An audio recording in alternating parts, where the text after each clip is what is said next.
Greetings, everyone. I am very thrilled today to be in conversation with Ron LaPlace, who I met on Veda Austin's Ancient Mysteries webinar that we both participated in.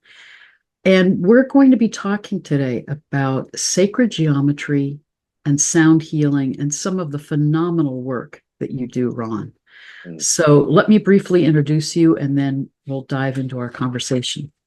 Ron has, for almost 3 decades, been teaching the principles of sacred geometry and how this can lead to the opening of the heart and a balanced relationship between the heart and mind.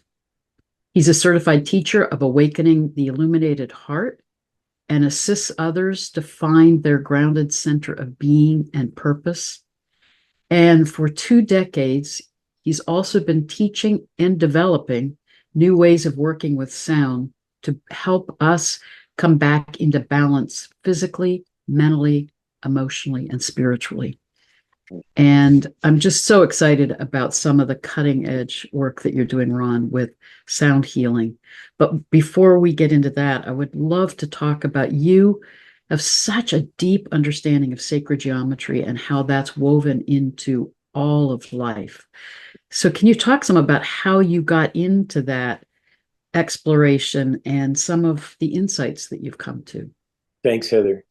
What a pleasure to have this discussion and to get to know you a little bit. I have enjoyed thoroughly watching many of your videos and the wealth of knowledge that you're sharing by bringing individuals into connection. You are becoming a hub for connecting such varied levels of consciousness. And I thank you for that. And I appreciate this opportunity as well. Sacred geometry. Perhaps the best way I can begin is to explain what happened to me in this lifetime.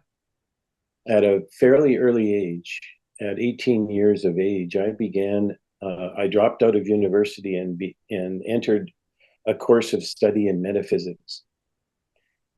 And I did that because I felt it, even at the age of 18, I knew that I was finding the system too containing. And I wanted to be connected with information at a level that was more expansive.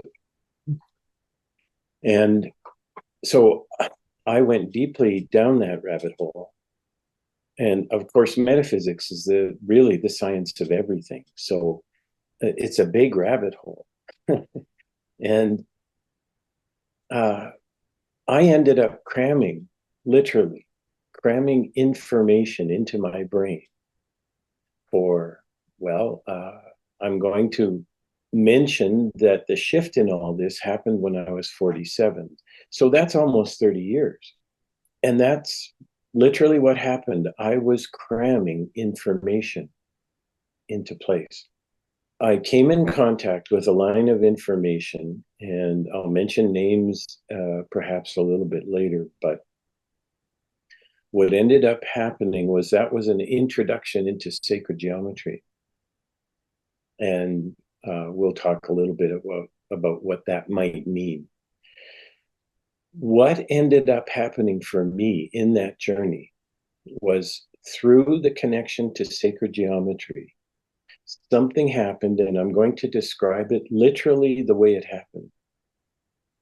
I had a moment when, because of an understanding, a logical understanding of the way that nature works with geometry, I understood for the first time in this life, through my left brain, the unity of all life. That moment, here's what happened, literally. Oh, I get it. And that's the left brain speaking. Immediately, the right brain responded and went, oh, thank God. I knew it all along. Yes, Exactly. And the two had a place to meet, and they did. And so I'm experiencing that moment, and all of a sudden I feel a doorway open, and I'm speaking literally. That doorway went from here to here. Boom. And all of the information that I had stored for those 30 years found a home in a way that it never had before. So perhaps you can feel what I'm feeling in just describing that. It was such a revelation that it just changed everything in that moment. And it changed my path in life. It changed everything about me in that moment. It was, now I had a grounding for all that I had been just placing as information, now had a home. That is really profound, Ron. I mean, you're describing a weaving together of left brain, right brain. You know, we've got this corpus callosum that bridges the two, but we've been, as humanity, really across the last 5,000 years, very left brain dominant. And Yes. part of what I think is shifting with the movement into the Aquarian age is reconnecting right brain ways of knowing with left brain analytical mind. But what's profound in what you're describing is how, with that interweaving, it really dropped you back into the heart. Yes. And the heart, I think, is what holds the unity consciousness Yes. that integrates it all. Absolutely. And I didn't understand it at that time fully. Perhaps I still don't. I mean, how can we really understand unity in the present form that we're occupying? We have to remain somewhat removed in order to be here. However, I understand the unified field now in a much bigger way because of the experiences since then, which is 25 years. Yes. So that put me on a course of becoming what I was in the beginning of a course called The Flower of Life when that moment happened. And the Flower of Life is involving, through the teachings of sacred geometry, primarily at that time, the understanding of something called the Merkaba, the light body. And so I was going through that process, and that's when I decided, after having that experience, that I needed to become a teacher of that information. And so I did, and taught that from that moment, 1998, when I became a teacher, until 2011, I taught the Flower of Life. The Flower of Life shifted in 2011 to becoming something now called Awakening the Illuminated Heart. And that shift represents the Flower of Life being taught in primarily using sacred geometry in the form that worked for me, which is it's a masculine way of understanding the unity of all life. However, there is another way, of course, and that's the feminine.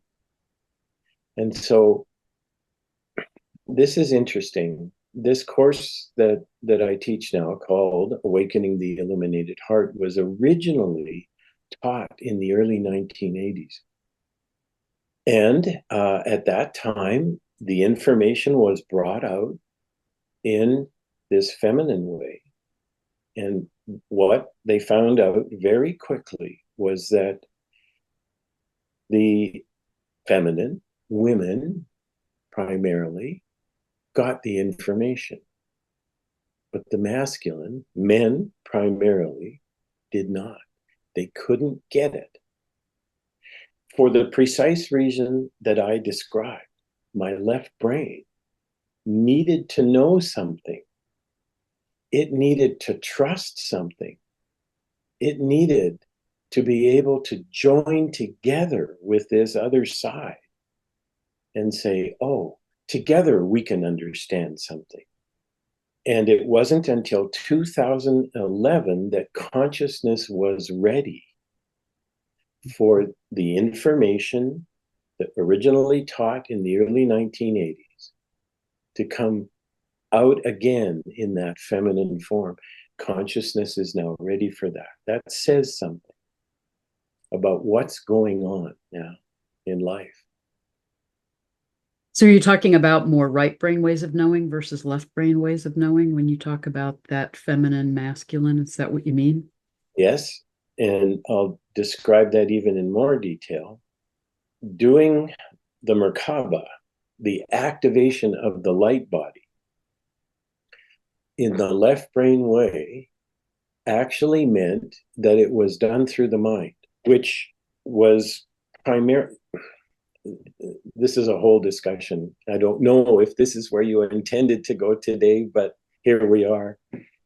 The Merkaba was absolute essential information for consciousness at the time it was introduced. It was actually Mother Earth who requested this information to come back into consciousness. Why? Well, again, that's a whole discussion, but in simple words, Mother Earth is going through her evolution with the sun. You have shared this information in so many different ways. This must happen. It will happen. And Mother Earth, knowing that, knew that this information, which is around the activation of a level of being in relationship with life that allows you to be in a much deeper relationship with life, the activation of the light body. That was lost at a time period you've discussed in many different ways with others. That was the end of Atlantis. And the almost total destruction of the place we're living on. That was a knock to consciousness, a blow to the head, you could say, of such a force that we forgot who we are, where we came from, and our relationship with God. These things happened. And we forgot about our ability to be in a much deeper connection with all of that, which I'm describing as the Merkaba. It was time now, through this introduction of information, primarily by a man named Drunvalo Melchizedek, the understanding of the flower of life and sacred geometry. I mean, there's much deeper ways of dealing with that now.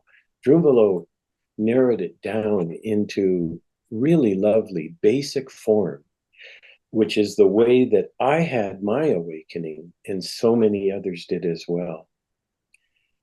It had to be masculine at that time, because in order to bring balance, sufficient balance into consciousness at that time, the masculine needed a lot of help, and sacred geometry provided it.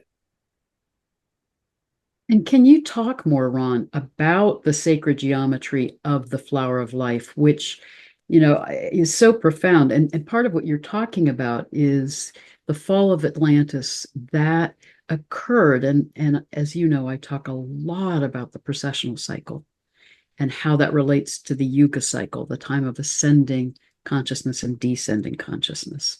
Yes. And that was that critical time about 12,000 years ago, where we went through this cataclysmic reset. Yes. And now have been, on this journey of evolution of consciousness to where we are now. And so much is coming back into our awareness now as we're in this process of ascending consciousness and moving out of the time of forgetting and disconnection. But the flower of life, as you and I have talked about, is in the Osirian temple in Egypt, dating back 12,000 years. It's like some of those at that time who held that advanced wisdom were trying to encode it in some way to remind us in this time now. But can you talk more about the flower of life? So the flower of life is not just in the temple of Osiris, it is in hundreds and thousands of other places. It's actually visible when you first discover something, then you find it's everywhere. And of course, that's what sacred geometry is all about. It's about the discovery of the forms that are natural to this creation that we live in, and how everything is brought forth through these forms, which are a level of geometry. And it's as simple as a geometry like a tetrahedron. This has four sides. It has one angle and one length. And this is one of five shapes that are known, called the Platonic solids, that have those characteristics. But when I show you this, I'm showing you something that's masculine. It's all straight lines. Nature doesn't use straight lines. However, nature contains the masculine. If I was to show you, I have props at home, but not here. So I have this same shape by gluing four ping pong balls together. 1, 2, 3, and 4. Now, what's happening is that's a feminine shape that has the masculine within it, because if you take straight lines from the center of each of those ping pong balls, you're going to end up with this shape. So nature has both within it. And so the flower of life is using the circle, which you could also say is a sphere. When you look at something two-dimensionally, you're looking at the image of the circle, but understand that everything also represents in three dimensions. It has depth as well. But the flower of life, this is, I'm going to say something that I have no way of actually demonstrating in our limited conversation today. What the flower of life is the form that was used to bring all of creation into this reality. And in the temple of Osiris, there is that form, and it's all over the earth, offering that same message wherever it is. Through the understanding of that, so I mentioned Jumalo. There are two books called The Ancient Secret of the Flower of Life. There's a volume 1 and a volume 2. They were written in the late 1990s and released in, I believe, 2000. And this simple way of understanding what I'm describing is available in those two books. They're still available. And I recommend for anyone who's interested in this to go there. And there are other people teaching sacred geometry now all over the place. And many of them are going to a much deeper level, which is wonderful and fine. But I find for those who want to learn the basics, those two books offer great support. And so what happened as we came to a level of consciousness now where since 2011, this information can be learned in a different way. And it's really done by connecting to a specific place in the heart instead of through the brain. And what happens then is when you use that connection to remember, notice how I'm saying not create, but remember the Merkaba, that activation changes the way you create. That may sound hard to believe, but I think the simplest way to explain that is to say, when we create from the mind, because the mind, you mentioned the left, the right, and the corpus callosum, the mind is a divided instrument. It can come together, as it did in the case I spoke about. And what happened when it did is it opened a pathway to the heart. When we connect to that place that opened up for me, and begin to live from there, we're talking about now living in the unified field. When we create from the mind, we create in polarity. Whatever we create, we are not just creating what we intended, we're creating its opposite as well. Mm. If the world understood that, it would change everything. If you spend your whole life creating peace from the mind, do you understand that you're creating its opposite as well? You have to be. That is profound. I want to just take a moment and pause there, Ron. That is really profound. Mm. So part of what you're saying in that is not only do we need to be creating from the heart and not the mind, but really understanding that polarity and duality within us. Yes. To not be Yes. caught in our own illusion that we can somehow, from our minds, create a reality that is, unipolar. Yes. But you're This is also what, saying there's a whole way of knowing, experience, and being and creating when we come from the heart that is a whole different energy. yes. You cannot build a United Nations from the mind. It's not possible. All of these things are, I mean, I'm trying to describe things as simply as I can, but these are profound concepts. As all simple things, everything that is profound is indeed simple. But in order to understand it, that's when it becomes complex. If you can just go in the heart and feel it, do that. That's the simplest way of all.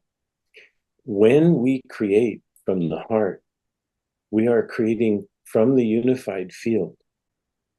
Now, the heart is, of course, there's complexity to the heart as well. But the heart is one of the places in the body where the unified field has remained, regardless of what happened to us when our consciousness took that big hit at the end of Atlantis. We still have these places in the body where the unified field exists. In Chinese medicine, they know of a place at the very center of the body that where they say in their tradition, Wuji exists, which I term from my metaphysical background, I call that the great void, the place from which everything has come from. And in the Chinese tradition, they say that there were 8 rivers that flowed out of Wuji. They call them, so we're talking waters again. Mm. Our connection with Veda Austin comes in. Is that center the Dan Tien, Ron? Well, I'm going to give it another name. I'm going to call it what in another way in the Egyptian mysteries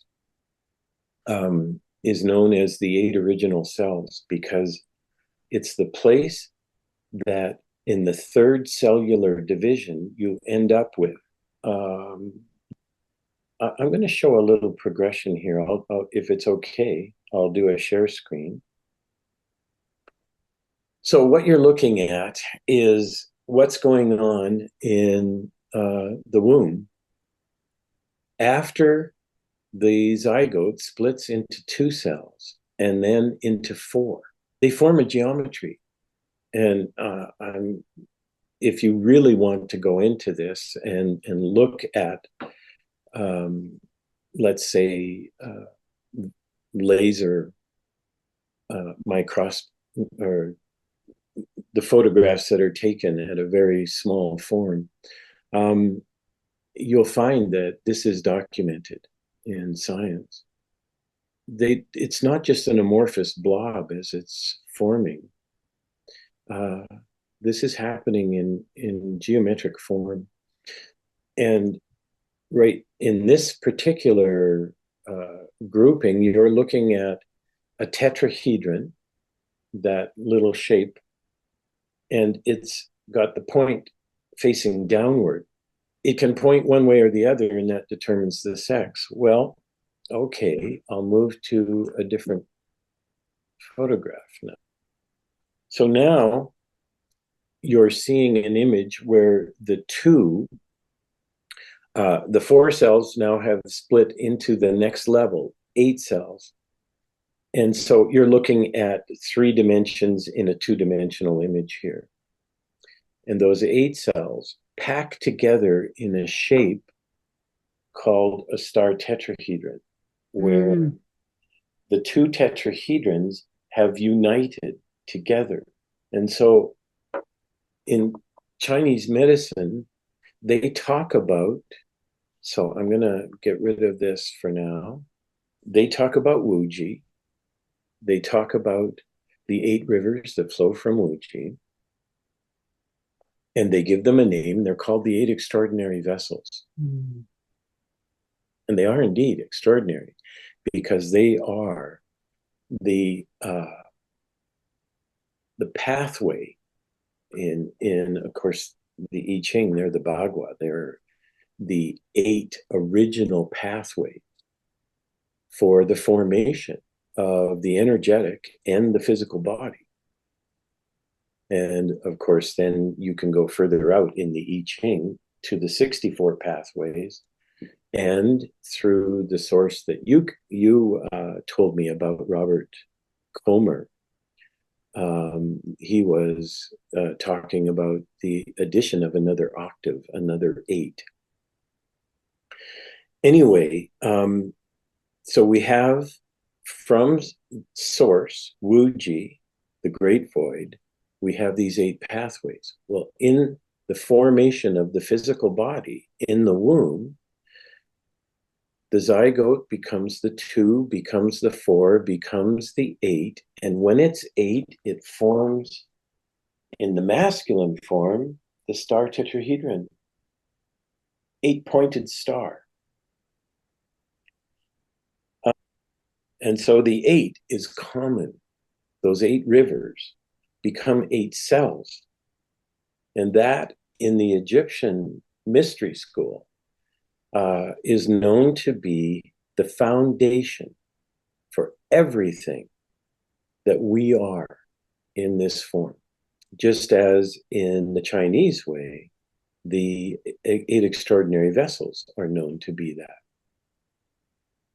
So that 3rd cellular division is formed. Now there's something else about that I'm going to do a share screen again. Can I just ask you really quickly, Ron? You said the star tetrahedron is the masculine expression. Is there a feminine expression that's a different geometry? Right. So that image I showed you would be that. And I'll show it again with that understanding. So there is the feminine form.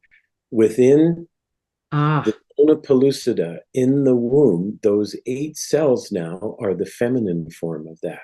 but the masculine's contained within it, right? All you have to do is through a straight line, draw a straight line from the center of each of those 8 cells, and you've created the star tetrahedron that I showed you. Beautiful. Yeah. And we all have both within us. Yes, always. Yes, life, it just uses these forms. Now, I'm going to show you something. So that looks like a square. In the little picture of us, I can show you the image of a square. When I hold the star tetrahedron in a certain orientation, you can see the square, which is also a star tetrahedron. But I'm using this image to show you that within these 8 cells, when you see it from a square, you can see, well, A and B are just a way of describing that the cells themselves are holding a place for another sphere within the center. That's where the great void is. That's where Wuji is, within the 8 original cells. So we started this conversation by saying that the unified field exists within us, and it does in certain places. In the heart, you said the Dantian. I'm going to say it's actually a very specific place. The 8 original cells are, in Chinese medicine, the width of your thumb above the perineum. In other terms, you might call that the root chakra. And so the other place where it absolutely is in the pineal. Those 3 places. Those are the 3 treasures. Beautiful. Yes. Wow, the way you're weaving this together, Ron, is so profound. Yes. And so the connection now to the unified field, one of those places in the heart is the transformer. We have, of course, this place at the 8 original cells. We have the pineal. This is the heaven and the earth coming together. Where does it come together? It can only happen in the heart. And so that's why when we enter this space in our heart and create from there, what we bring into creation has no polarity. And so in this discussion we're having, that's what's important to understand. Now we can create in a different way. It is not polarized. If we create in that way, we can create in unity. So it changes everything, Heather.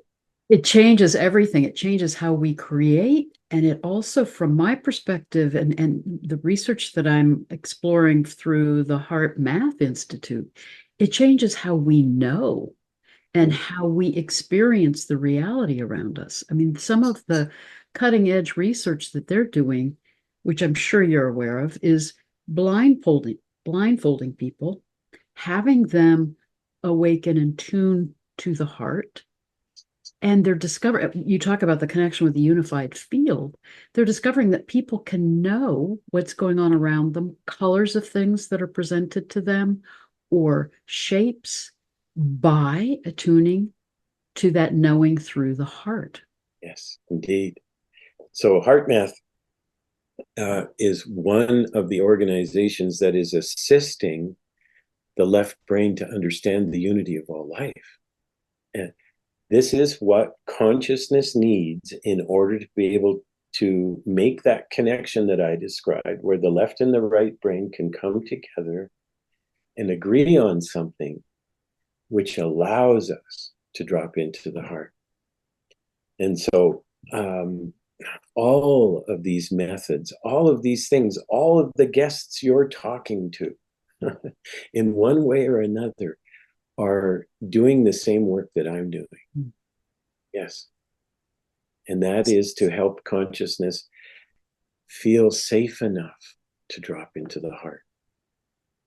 So in your work and in what you teach, Ron, how are you supporting people in awakening the heart? There's two primary methods. When I teach the Awakening the Illuminated Heart, and there are other teachers as well, probably several hundred around the earth. When I teach that, we are teaching about the space within the heart that I describe. And in a 4 or 5 day process, helping people to touch that space and enter it. Once you found it, you will know a frequency of that space and you can return to it. All of that depends on how much you have begun the work of understanding what keeps you from being in that space all the time, which is essentially the trauma, the emotional issues, all of those things that so many of us have been working with to help people heal. Because in order to be in that space, you have to, first of all, trust life in some way so that you can enter a space that doesn't know fear. And to begin with, trust is the only way to do that. But what trust leads to is knowing eventually. It's not about trust. Many people in their lives at some point will take on a practice. And what I've learned is that at some point you have to stop practicing and being. Mm. And that's when you move from trust into knowing. Because at some point when you know, you no longer practice, you are it. Mm. So this then becomes a way of life. And one by one, as we begin to know this is who we are, we begin creating from the unified field. And that has a ripple effect into life. And so that's the point of doing something like Awakening the Illuminated Heart. And that's one way. I'll just briefly touch on the second way. And that is one of the ways that I found to be the most proficient. It was just something I was guided to do. And I'm sure many others have the same way of entering that field. And that's sound healing. Mm. It's becoming more and more known that frequency and vibration have profound ways of healing very quickly and very efficiently without having to relive the trauma. We can begin now to go deeper into ways that allow people to move through the work of healing all of that in much more efficient ways. We don't have to cut anything out typically, I'm not saying that there's anything wrong with Western medicine, but it's not always necessary to go through the practice of removing items in order to heal. I so resonate with what you're saying, Ron, in that, as you may know, one model of healing, integrated healing, that I've developed with Christina Lee, the Arch model, is integrating that shamanic understanding of the medicine wheel, which is sacred geometry, and how you come to center. So our experience, and the astrology chart's also a medicine wheel. So our experience is all those energies around the wheel, whether it's a birth chart or our life experience. But when we can come to center, where we're in that alignment with the earth and sky and our heart, we connect to that unified field that can hold all of that complexity and diversity of all of our life experience. Yes. Which is what you're describing. And part of what's powerful in what you're saying is it also fits with that shamanic understanding of remembering our soul song. Mm-hmm. And I think what you're saying is once we know that frequency, we have that music, that song, that frequency within us. And we know when we're discordant, we're out of alignment with that. And we can feel it when we're back in alignment with that. And if my understanding is correct, when we're in that frequency, then we're in tune with the frequency of the earth. We're in relationship with life. Yes. Every indigenous ceremony that I've ever been part of begins with the creation of the medicine wheel, not necessarily stones on the ground. It is the medicine wheel that you are building by connecting with the essence of the four directions within you. Yes. Yeah. And so primarily it begins by first connecting to the earth. And then through that connection, inviting in the connection to Father Sky. So Mother Earth, Father Sky, whatever Father Sky means to you, I personally connect through the sun. And when I say through the sun, I mean to the spiritual center. Yes, me too. Yes, the central spiritual sun. And when I do that and bring that into my heart, that's the place that you've described. That has a frequency, that has a vibration. And if you can connect to that once and remember the frequency of that, what's the sound? What's the feeling? You can go back there. So you're really describing too how being in that frequency and aligning with the earth and sky is activating all those three centers in our bodies. The root chakra connecting to the earth, the pineal gland connecting to the sky, and coming to center in the heart. These are the doorways, and all doorways lead home. Yes. Talk more about what you're doing with sound healing, Ron, because it's extraordinary how you and I both have had training in working with the frequencies of the planets and how we can then be attuning to that and working with those energies in a healing way. But you're doing extraordinary work with that. Thank you. The way that we are actually connected, we didn't know this until we started talking a few months ago, was that I have been a teacher of a process called Acutonics, and you have been a student. And Acutonics is a profound way of connecting a number of disciplines together. And through the use of sound, they are using tuning forks on the acupuncture points on the body. And the tuning forks are tuned to the frequencies of the planets. A natural place for you to enter a study. So let's take the earth, for example. If we want to ground and we use the frequency of the earth, how do we do that? Well, what is the frequency of the earth? If we know how long it takes for the earth to travel around the sun, that's a frequency. That frequency, 365.242 days, can be turned into a number that represents a connection to how we experience sound. And that's through the knowledge of hertz, the frequency or vibration that sound creates.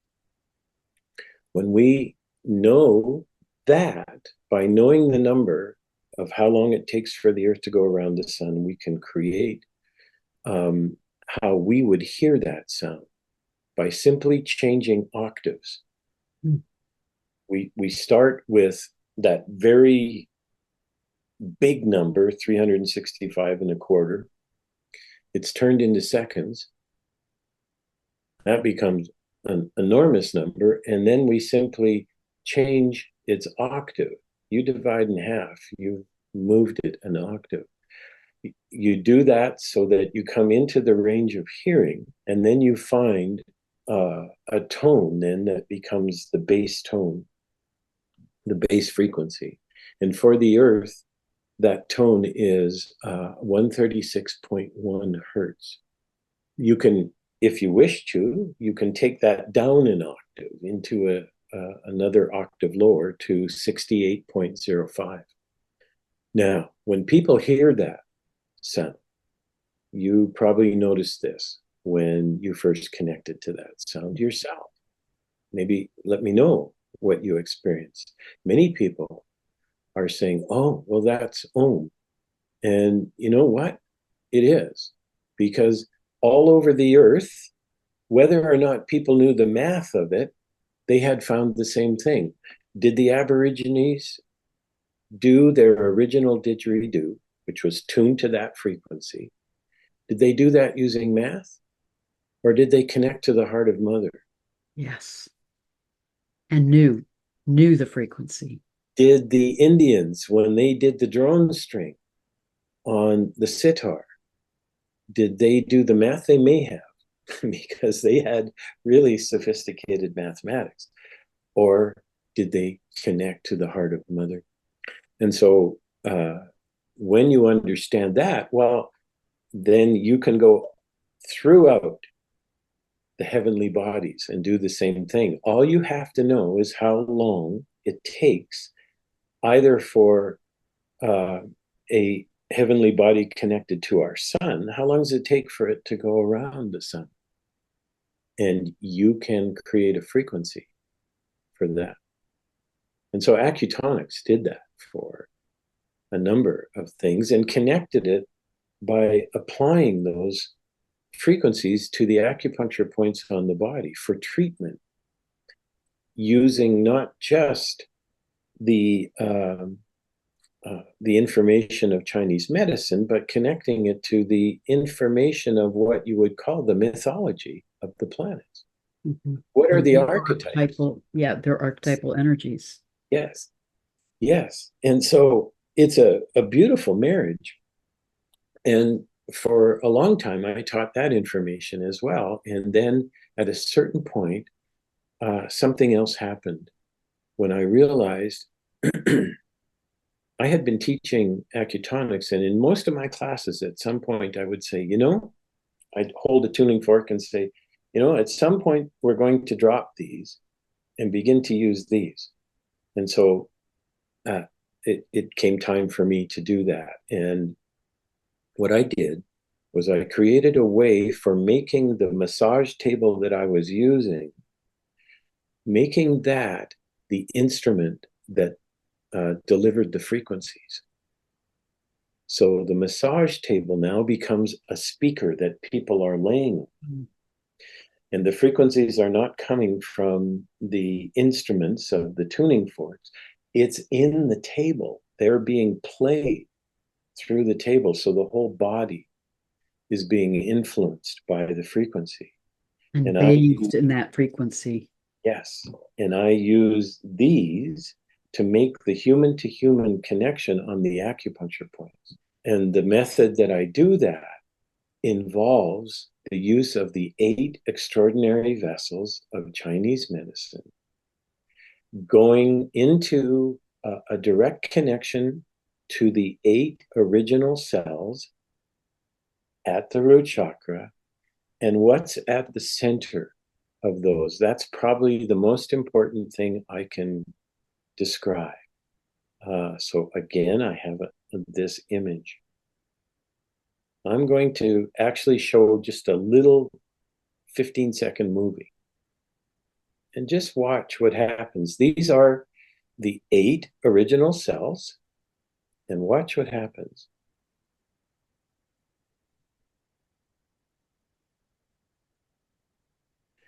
So what we're seeing here, can you see that okay, Heather? Yes, beautiful. What has it revealed? The heart at the center. And that center is spherical, and it is the great void. It is Wuji.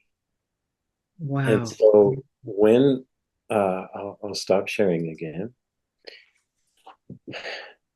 When a person is laying on the table, And I'm working with the points of the acupuncture system that relate to the 8 extraordinary vessels. I'm also playing frequencies that are tuned to something called the Fibonacci sequence in sacred geometry. This is a whole other discussion, but essentially using the Fibonacci sequence this is how life, it's the form that life uses for growth, for expansion.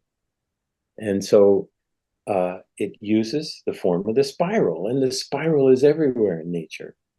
I sent you a little movie that demonstrates that beautifully. And perhaps as an addition to this discussion, you might add that YouTube link so people could watch that. It's called Nature by Numbers. And it's just a beautiful right brain way of experiencing sacred geometry. So I'm playing sounds that are tuned in a way that allows sound to contain the Fibonacci sequence. And in doing so, with intention, I'm taking that to what's at the center of the 8 original cells. In the center of the body, not just the physical, but the energy body. We're going back to the unified field that exists within you. It's so exquisite, Ron. It's like you are in that way. And again, it's below the level of mind, below the level of consciousness. It is through frequency reminding us of our origins. Actually helping us to feel the place in our body where that still is. It always has been. It never left. And then we add in some things that are old and new. I guess there's just a couple more slides. If it's okay, I'll just share this. And you have to weave in Chariklo at some point because. Oh, yes, there it is, right there on my page. But before that, I want to show you this. What's that? That's an image from the Temple of Dendara. Yes. In Egypt. What are we looking at? What is that? What is that snake? What's going on here? Well, okay, so I'm going to drop this image and bring up another. That's the modern day version of what we just saw. This is a plasma field being generated through the use of Tesla technology. And so this is also, that's the next level of what I've added to the sound healing. I'm introducing the sound frequencies into this plasma field and taking those 2 tubes that you see and putting them at either end of the massage table. So the sound isn't just now at the base of the massage table, it is also being induced into the plasma field. That plasma field is meeting at the center of the table, and at that place it creates this very sacred form in sacred geometry. It's called the Vesica Pisces, and that's the place of creation. So that is taking what I'm describing and amplifying that to a whole other level as well. And plasma, as you know, through the work of Robert Temple, yes, and others, is we are exploring now a new frontier in life as we go deeper into this connection and understanding of plasma. And that plasma is throughout the cosmos and really holds that cosmic consciousness, emanates it. So it's extraordinary how you're weaving that in with sound frequency to bring people back into alignment. Yeah. To offer it to those who are ready. Yes. And this is Spirit Tech. I'm going to include that link below, Ron. It's just really incredibly on this new frontier with how we can work with sound healing and frequency to bring us back into our hearts, bring us back into connection with the unified field, bring us back into connection with the source that is in us and all around us. Yeah. But before we end, you're also bringing in the frequencies of some of the new dwarf planets that we're discovering and the healing centaurs. So we've got to end with your incredible, beautiful sacred geometry of Chariklo. We have to. I'll go back here one more time and expand this amazing discovery chart for the centaur asteroid known as Chariklo. One day, my partner Dorothy brought me information. I hadn't seen this particular chart, I don't think, at that time.